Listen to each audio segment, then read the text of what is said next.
Thanks for tuning in to this week's 3-2-1. That's 3 comments on the weekly Parsha in 2 minutes with 1 insight. Our Parshat Pinchas this week has a lot of great stories. In particular, there is this vignette of the daughters of Tzlofechad.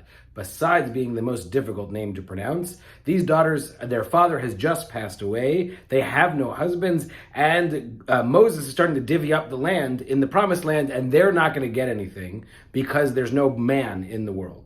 And so they submit their request to the system, and it rises to the top court to Moses. Moses isn't sure what to do. Moses says, God, what should I do? God says, oh, they're right. We should totally change the system. And the system has changed that if you are a woman without a husband or father, you can still inherit the land.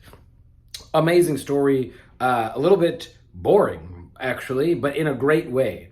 And that actually leads to the first of our comments, which is that they actually work inside the system. There's no dramatic war, there's no miracle, there is no angel showing up. It is a reminder that oftentimes the best thing that we can do is work with the system that we have to seek the justice, which leads to the second comment, which is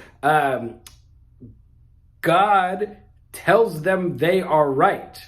It's a great system which teaches us that God's system is designed so that the people in their day, whoever the people are, if they see something wrong, their job is to bring it and try and fix it. The system is designed to grow based on the perspective of the people inside the system. And the third comes from the Midrash. The Midrash tells us who was their dad that died, and that earlier on in the Torah, there was a guy who was caught gathering sticks on Shabbat, and it's told that that's a violation of Shabbat, and he's put to death for his violation. And they say, listen, he wasn't a traitor, he just did wrong, and we didn't do it, so why should we have to suffer? Which leads to the third problem that it's telling us, is that the system is set up actually to make the sins of the father rest on the children, and it's our job to stand up and try and fix it when we can. So what is the insight we live with?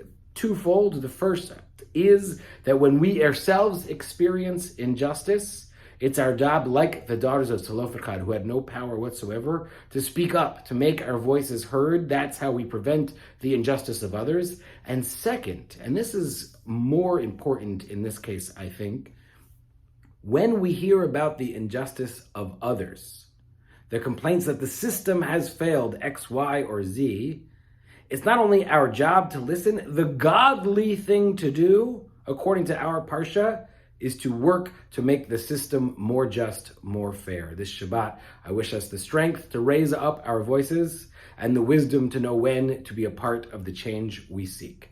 With that, I'll say Shabbat Shalom, and I hope to see you at services.